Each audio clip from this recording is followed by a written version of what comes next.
Obviously, you know, from my standpoint and from the team standpoint, we've had a tough summer, period. In this league, you don't have an opportunity at times for do-overs.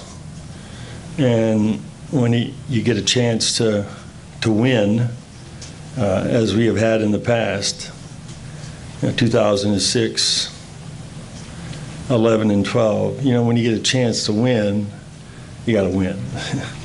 And when you get an opportunity this summer to do something that you could have done, you didn't do it, you didn't do it. And so 1995 or 96, I was put in charge of basketball operations. And I've always taken the approach that there were about 5 things that I really valued. And they're not my words, they're somebody else's words, you know, because I get educated by other people, but is to, you know, be impeccable with your word, you know, to never take anything personal, don't make any assumptions, always do your best, be skeptical, but learn to listen. And this summer, at least 3 of those things didn't come to fruition. So what happened with Dwyane floored me. And I'm going to miss the fact of what I might have had planned for him and his future and how I saw the end and my thought process and how I could see his end here with the Heat.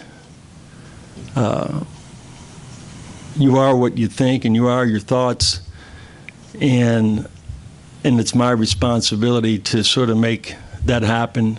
I didn't make it happen. And Dwyane left. And so the buck really stops here. I'm not trying to fall on the sword for anybody. I have great regret that I didn't put myself in the middle of it and immerse myself totally in the middle of it.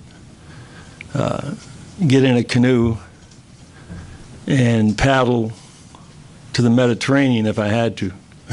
You know, be in New York when he arrived on the 6th and greet him at the airport. I didn't do that. I wasn't there in the middle of that negotiation, and that's my job. And so it's not going to be the same without him. But we will, you know, forge ahead. I've been here when Zoe left, been here when Shaq left, been here when LJ left, you know, Brian Grant, Eddie Jones, but Dwyane is unique. And as I think Mike and our marketing department, you know, have done such a great job, you know, there'll always be a key under the mat. I just hope it doesn't get too rusty, that's all, you know, from that standpoint, and I'm going to miss him. But anyways, I'll open it up to questions because I know that you've had a lot of things, you know, that you've been kicking around, so I'm free to answer anything.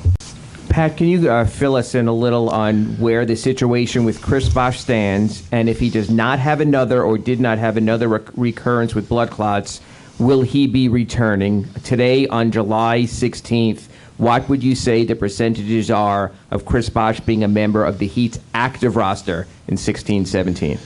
It's always fluid, and it has been since there was a diagnosis and a decision for him not to play for the rest of the season. You know, what the standard of care is in that situation is what drove us to make that decision. It's a positive environment right now with Chris, and I think his doctors, our doctors are constantly, or more so now than ever, communicating. I know what Chris wants, and I know he wants to play, and obviously we would be open to that. But this is still a very fluid situation. There's no on this day today. You said it's today the 15th or the 16th already. Okay, this is 16th. There's not an answer, Ira. I wish I could give you one. And so let's just let this process, move on down the road, and then we'll go from there. Pat, when you talk about regret and how if you had been in New York, if you had taken the canoe to the Mediterranean, whatever the opportunity was, why didn't that happen? And did you almost get urged in some ways by Dwyane's side to stay away and kind of let things play out the way they did?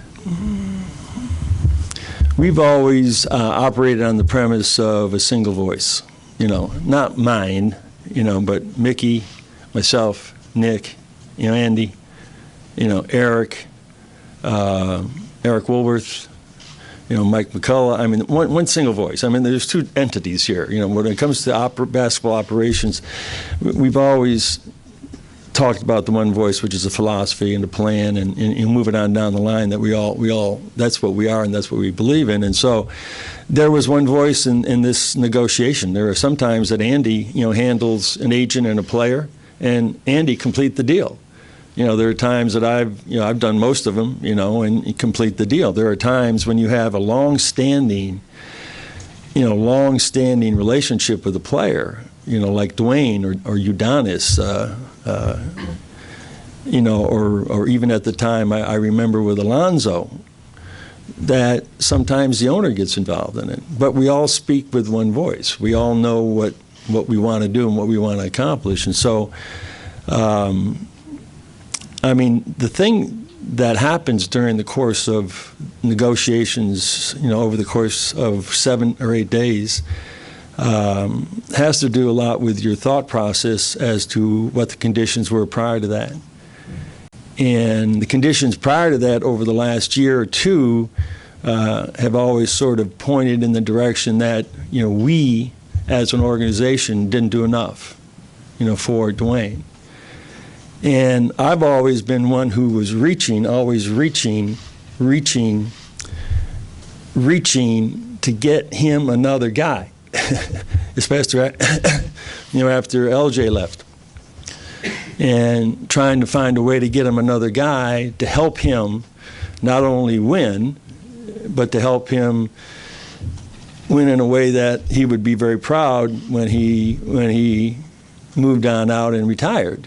And so it wasn't just getting another guy for him, it was to maximize our ability to win. And the only way we can do that is to have cooperation, is to the same kind of collaborative cooperation they had in 2010, and how that whole thing came together. And I don't think it's a coincidence that if you go back to those 4 years, where every single player came in because they wanted to be here, and they were the ones that they were giving it back. That we went to the finals 4 times, and we won 2 world championships, and then it changed. In the summer of 2014, the whole thing got turned over.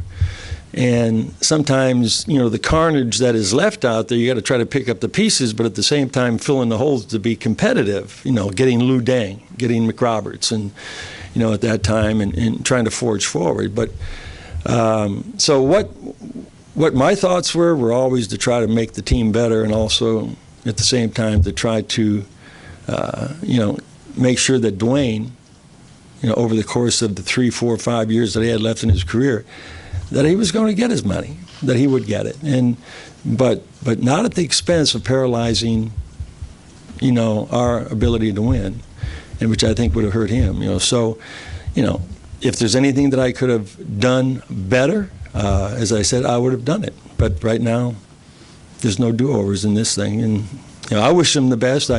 It's been a sad week for both Chris and I. We love him dearly, and Gabby and the family, and just there's nothing you can say about it. I've always said that one of the only things you can count on in life that's permanent, it's one of my favorite sayings, is change. And when change raises its beautiful or ugly face, you got to deal with it, and you got to adapt and move on. We've been here before, and so I do. I wish him nothing but the best, and nothing but great health, and I do think we sort of gathered ourselves a little bit at the end, and during this process, while we were negotiating with his agents, we were talking to all of these other players, and the possibility that if something were to happen, that we could be able to move quickly. During that time, from July 1st to the 3rd, there were only 2 players. I think there were only 2 players that we felt that if we knew this was going to happen, that we sort of regretted that they went off the board. But that's the game that you play when it's free agency. Yes, sir. Pat, just going back to Dwyane for a second, how would you characterize your guys' relationship now, and have you guys been able to speak since he decided? No, I haven't spoken to Dwyane yet. I've been crafting a very long email to him, and I'm going to send it when it's finished, but it's not finished.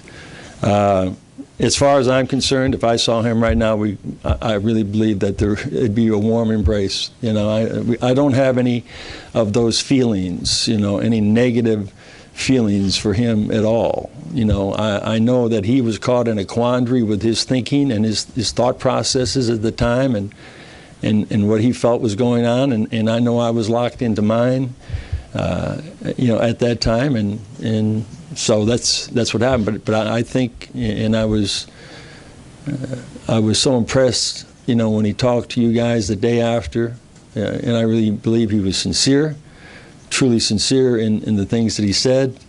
At that particular time, he was raw, and I feel the same way about him. We all do, and I think everybody in the organization will feel that way about him forever.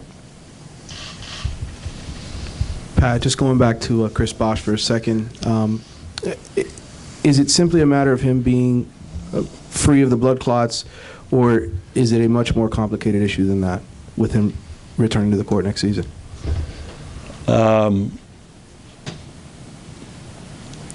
can't speak medically about this thing. I can only speak from a basketball standpoint, and that he's been working out, and that he's going to probably continue to work out. And so from a basketball standpoint, is it complicated? It's only complicated based on the information that we would get back from our doctors, if there's ever a moment of truth, when it comes to, yes or no. But from the standpoint, as of today, it's moving forward in a position of down that road of him playing, that he wants to play, and we're open to helping him. We're open to helping him get there. That's all I can say. It's a sensitive, complicated situation that I can't really speak to medically. From a basketball standpoint, I've been told, been sort of put on hold here, but we know what Chris is capable of, and the last 2 years,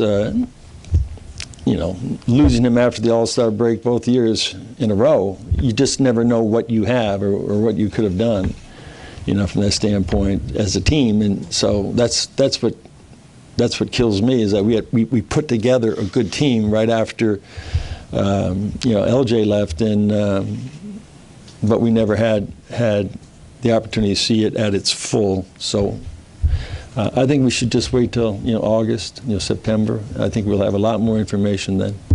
Pat, you mentioned it's been a tough summer personnel-wise. What's your plan for getting this roster back up to your standards, and how quickly do you think that's possible? Well, as I said, when I left, after the season, in the season-ending press conference, that Chris is an X factor here. So he's an X factor. You'll find out.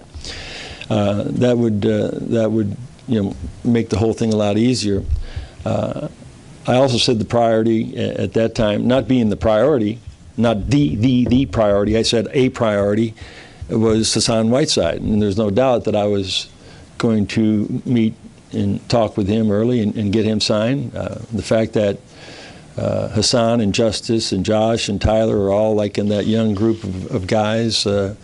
If you want to, we can debate it. Give me 4 guys their age in the league, and let's play a 4-on-4 game, and I think we'd have a pretty competitive 4, whether they're lottery picks or not. And so we feel that we have a good base of young players. And so now the next step is to see what they can do and to augment this team, and then go from here. We are definitely going to be young. We're going to be playing at probably a different pace next year. What player emerges as sort of the guy, only time will tell. And I think that's a great part about being in my position, is that once you give somebody the responsibility and you say, okay, hey, here it is, man. We push you through the door. I mean, you always talk about this in the locker room, or you think you can start, or you can play 30 minutes, or you want the ball in the last 3 minutes of the game. Then here's your opportunity. And I think we have a couple of guys that are ready for that. I think Goran is going to have a different kind of season, a different kind of responsibility. We'll see what happens with him from that standpoint. Justice, Winslow, we've always sort of looked at him at it's time. I remember when James Worthy, came to the Lakers, and Jamal Wilkes was the incumbent. And then there came that time. There came that time when it was just a matter of time before James Worthy, was going to take his position. So, are we ready for Justice Winslow to start at the 3? I am. I'm not just throwing him out there. This guy has been thrown out there last year and played significant minutes and significant times. I trust him. So you guys put too much emphasis on the things that he can't do versus what he can. And those things that he can't do, he's going to be able to do better with more minutes. Pat, obviously the offer that you made to Dwyane would have tied up considerable cap space in the next 2 years. Tyler's offer sheet would not have. That being said, what was your thinking in not offering Dwyane a third year but committing to Tyler at such a huge number that might reduce flexibility in years 3 and 4 at 19 and 20 million? Well, if you're rolling over year to year and you're looking at the free agent class, then having your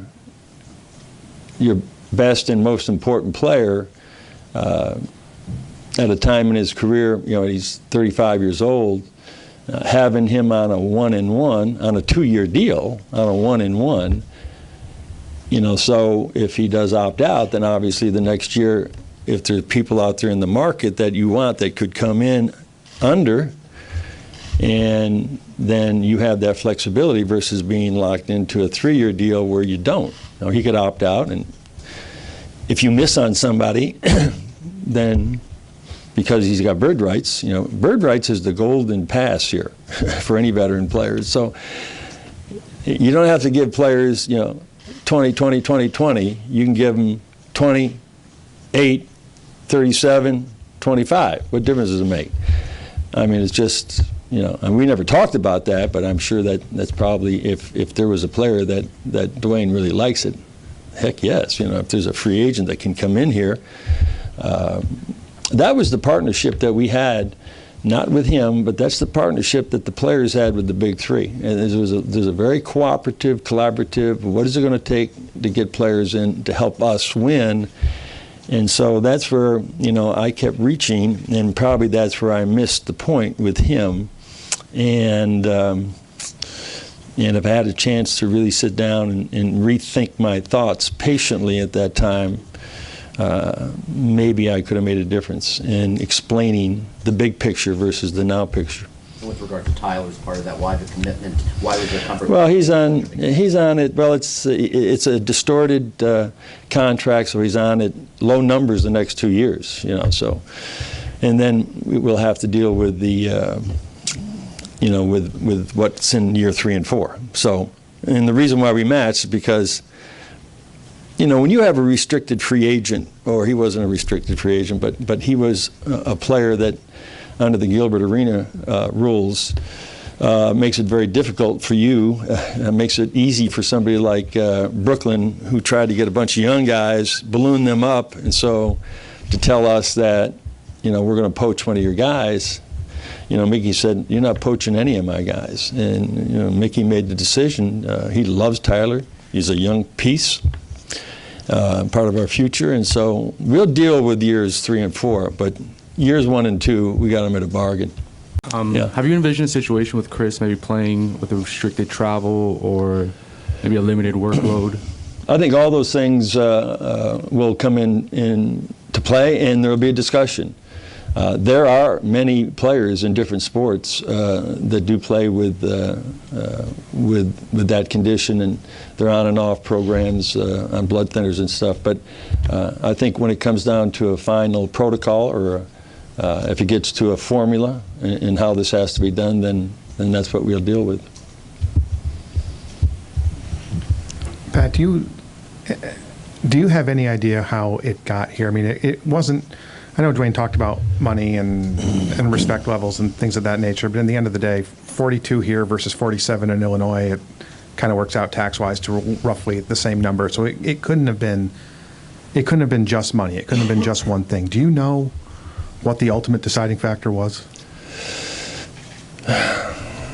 You know, you get to a point, I think, as a man in your life where your thinking and thought process change. And they change on the circumstances. They change on the present moment. They change on the future. They change on what's going on, or you get locked into them. And so I keep talking about how he was thinking, I think, and how I was thinking at the time. And so, but you are what your thoughts are. And if his thoughts are where he was at that point where money wasn't the issue, then it was something else. And then, you know, that is where we both failed then. You know, this was not about money. This was about something else. And I more than he, because, you know, he's the asset. He's the star. He's the face of the franchise. I should have tried to done everything that I could have verbally in trying to change his mindset to mine, or a big picture, or a better picture, or one that I thought would help him, and also would give him two things: would help him end his career, and also get him, I think, financially the money that he needed and wanted. Pat, obviously you made a huge commitment to Hassan Whiteside, a player with limited experience, to a degree limited productivity, played off the bench second half of the season. What made you go out and feel comfortable enough to give pretty close to maximum money going forward to a player like that?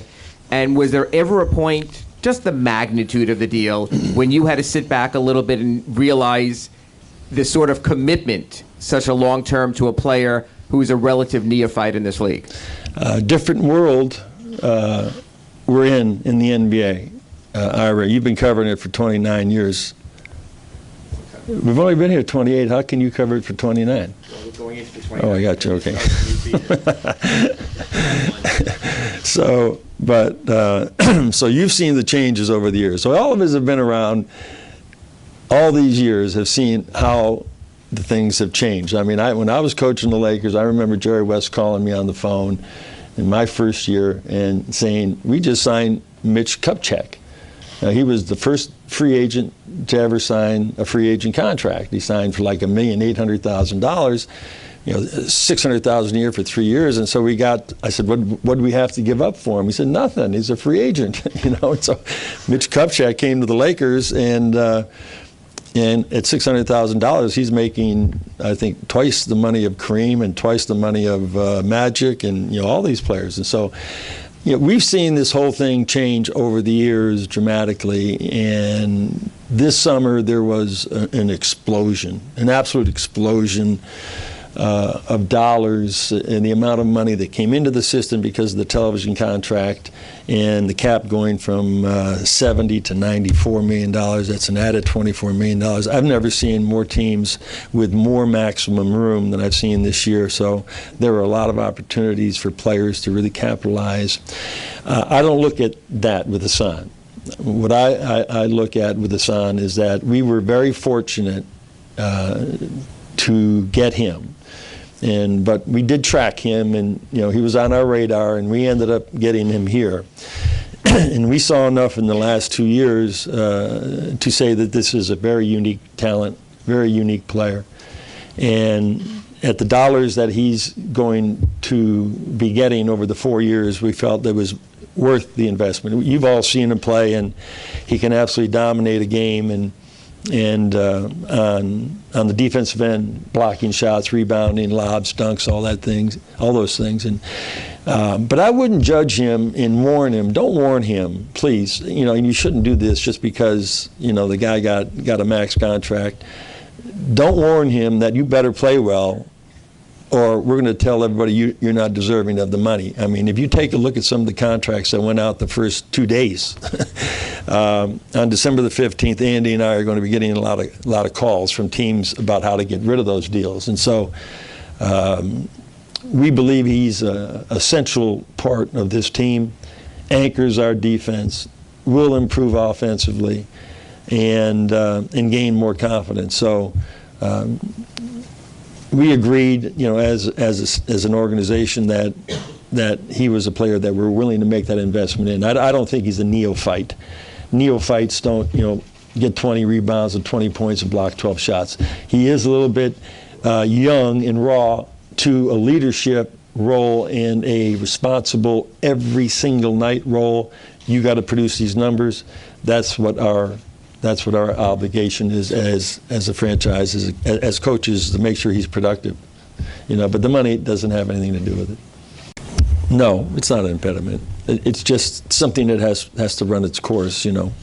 We went through it with Alonzo Mourning, so we know at that time, what happened with the team, and we're going through it right now with Chris. And so it's a factor that we have to weigh on a regular basis, but because it's an unknown to some extent. It will work itself out, but it does right now stymie us from doing certain things, and instead of knowing wholeheartedly that he's going to be at the 4 spot next year. Pat, if you'd be kind enough just to go over each one of the 3s and 4s he had, what you liked about each of them, and Babbitt and James Johnson, Derek Williams, and then your 5 and Willie Reed. You want me to talk about all 17 players, or just? Well, those 4. Oh, okay. Some of the first conversations we had, with Derek Williams' agent, James Johnson's, agent. We always liked Luke, Babbitt, from years past, and we just didn't think he was in sort of maybe the right situation. But last year we felt that he played extremely well in New Orleans, and Willie Reed, we knew. We had him. We thought he had a good year last year with Brooklyn, and so, filling positions in right now with a lot of new players, and of course with Wayne Ellington, having him come in as a player that's personally that we know he can shoot the ball, and we felt very good about being able to go after these players, and especially getting them on 1-year contracts, and at the same time. Having a very young athletic team, and then still being in the game next summer. And the skill set specifically with Williams, obviously you're getting defense with Williams and James Johnson. What appealed to your skill set? Well, this new word, from a skill set standpoint, James Johnson is a defender. He's 6'9". He's very athletic, very long. I've seen him have great games. I mean, truly great games. He started for Toronto. A number of games before he rolled his ankle over, and then the young kid from UCLA came in and took a lot of his minutes. But I think with consistent minutes and, with a specific role as a sort of a Swiss Army knife type of guy, he's 6'9" and guard guys. He can really defend. And I think if you're looking to beat anybody in the East, then you have to look at how you're going to be defending certain players that can make the difference. Derek, Williams, from that standpoint, Derek Williams is an elite athlete above and beyond, from an athletic standpoint. And we think we can raise his 30%, three-point shooting to maybe 37 or 38. We feel like we can do that we can improve that. We can improve that with James. Luke already has that ability to make threes. Ellington has the ability to make threes. Willie is just an athletic young guy inside who can score, and we need to have a backup center, and so it was a good opportunity for us. So all of them, we feel like they will fit in, especially the way that Coach wants to play. Pat, with regard to Tyler Johnson, did you guys try to get out in front of that and go for a more balanced contract? And Yes. if so, why did that not come together? Impeccable with your word. I used that earlier, didn't I?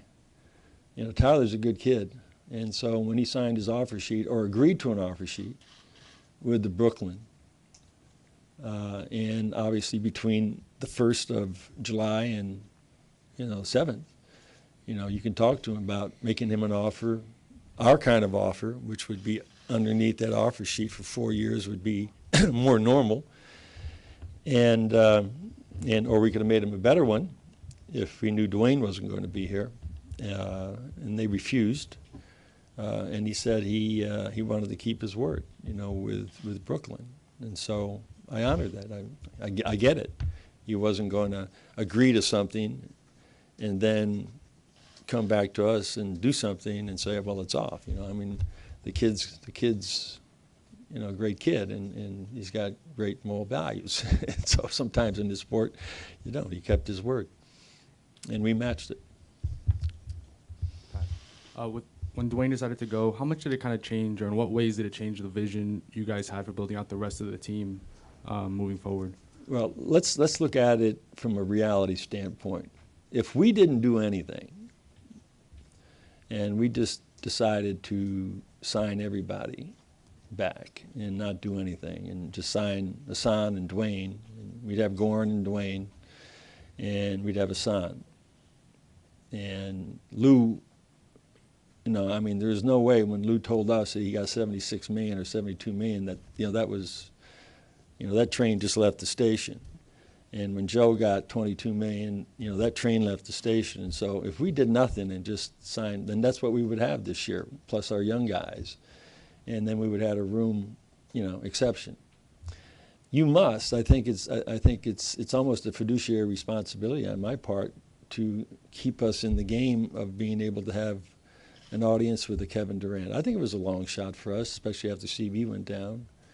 And so from that standpoint, I'll never, ever not take, an audience with a free agent who calls and says, we'd like to talk to you, or vice versa.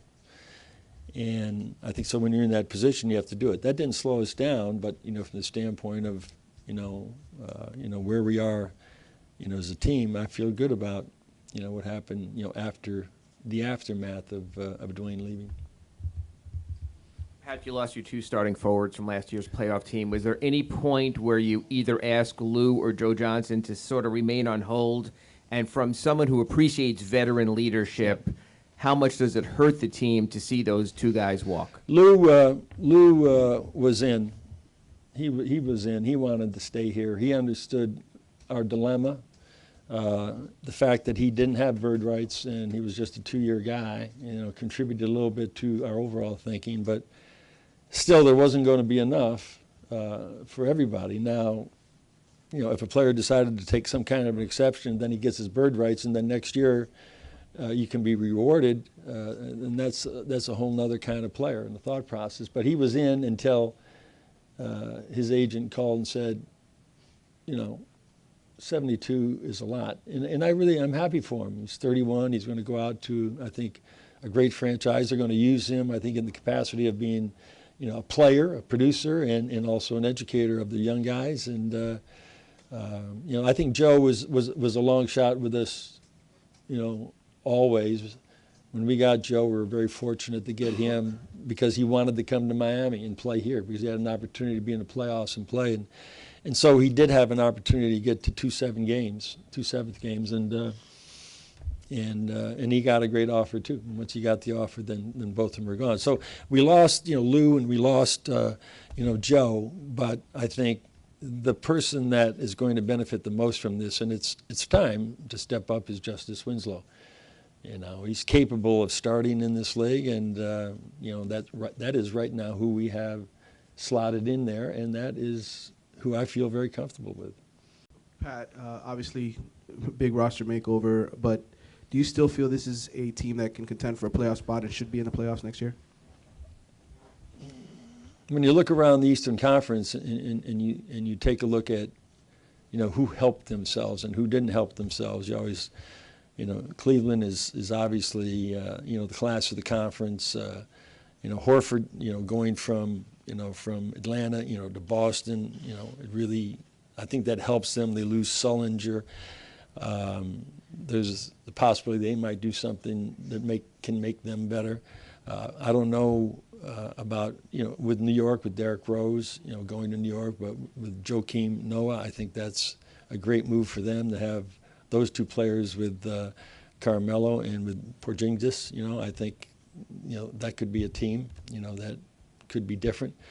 I don't know how Atlanta's going to be with Howard now, and he's a different kind of center than Horford is. So I don't think there's any doubt that we can compete for a playoff spot.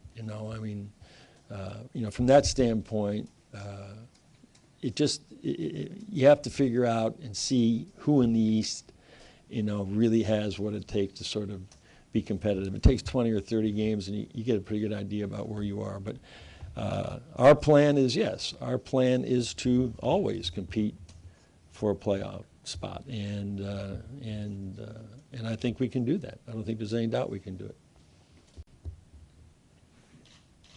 Pat, the run-up to 2010, it was obviously different. You guys planned a couple of years for it and got everything set up a certain way.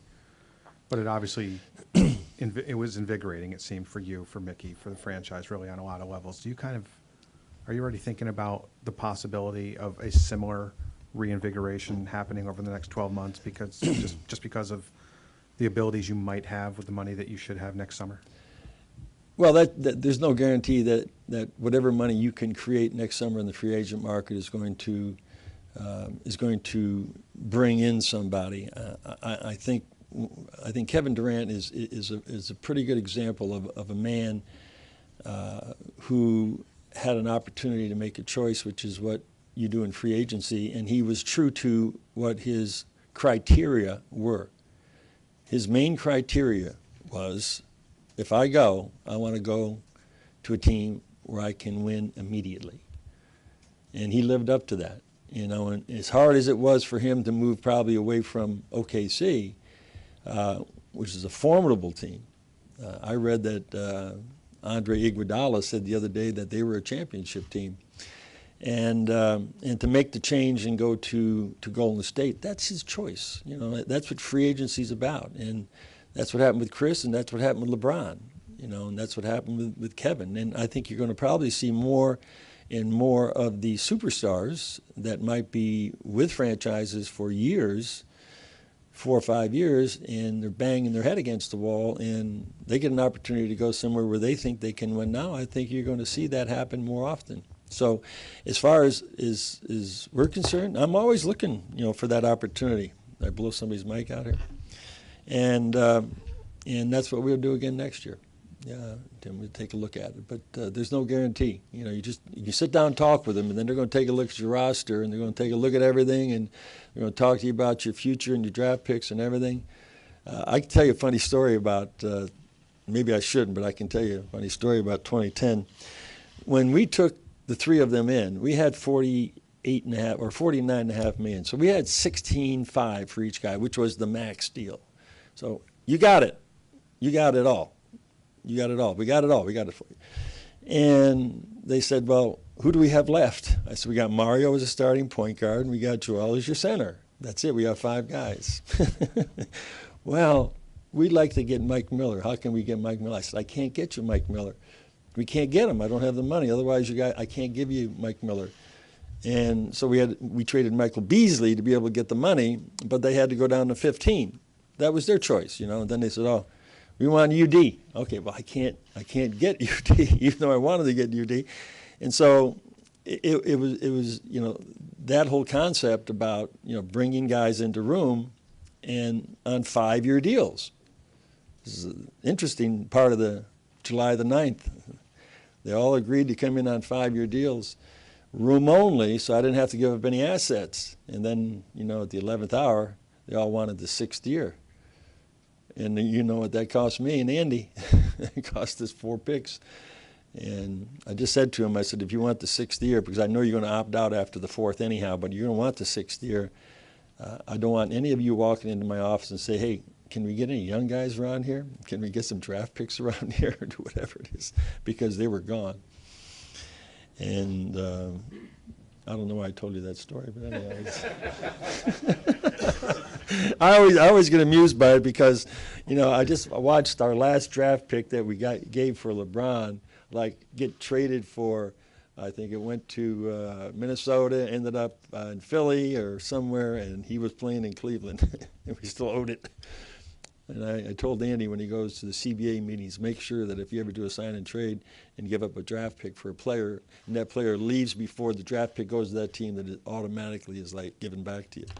Pat, what was Chris Bosh's involvement in the negotiations with Wade, and how did he react once he found out that Wade wasn't coming back? I don't know. He and Dwyane, I'm sure, were communicating, but I was not communicating with Chris at this time, you know, and I'm sure that, and I know that UD was communicating with him from that standpoint. It was a little bit difficult from a logistical standpoint. You know, Dwyane left somewhere at the end of June and was gone for a couple of weeks in Europe. And so, I mean, to be able to get an audience, you know, with him somewhere was hard. So everything was done through the agency. Everything was done through a myriad of agents and other voice pieces and stuff. It still doesn't mean that I shouldn't have gotten in a canoe and gone over there or made more of an effort, you know, to contact him. But there were people that were in touch with him that were close to him, yeah. Pat, we've heard word that Eric Spoelstra is about to receive an extension. Can you address, has that been done or is that impending? And your thought on Eric in a little bit of a different role, now more developmental coach than maybe the stars that could sort of lead the way before? You know, from a contractual standpoint, you know, I don't know if we've made an announcement yet on it now, but we're working towards an extension that I do believe will, you know, come to fruition, not only with him, but also with his assistant coaches. And obviously we want to put the staff together, and I do believe that Danny and Dwyane and Chris will, you know, all be part of the bench staff from that standpoint. So, and Eric has been through this before, Ira, because his first 2 years after I retired, he had contending teams, competitive teams, playoff teams, but obviously they weren't championship teams, and I thought he did, you know, a hell of a job, you know, at that time, and starting his coaching career with teams that were competitive and also playoff teams. So, and then he had the 4 years where I think he really earned his stripes as a head coach with 4 finals finishes and 2 world championships. And in the last couple of years, there's been some you know, the rebuilding process, retooling to where we are today. He's got his work cut out for him. Welcome to being an NBA coach. It's not always going to be easy, and sometimes there's going to be other challenges. But I know one thing about him is that he is competitive. He's excited. He knows what the challenge is. He does love the guys that he has already developed. He's not a developmental coach. We have a developmental program in which he works very hard in improving from within. And so, you know, his philosophy as coach, to me, is bring him to me and I'll coach him. You know, that's it. That's the way it has to be right now. And he's very involved in the process all the time. Every single player that we talk about or sign, you know, he gives the nod because I don't want to send him anybody that he doesn't want.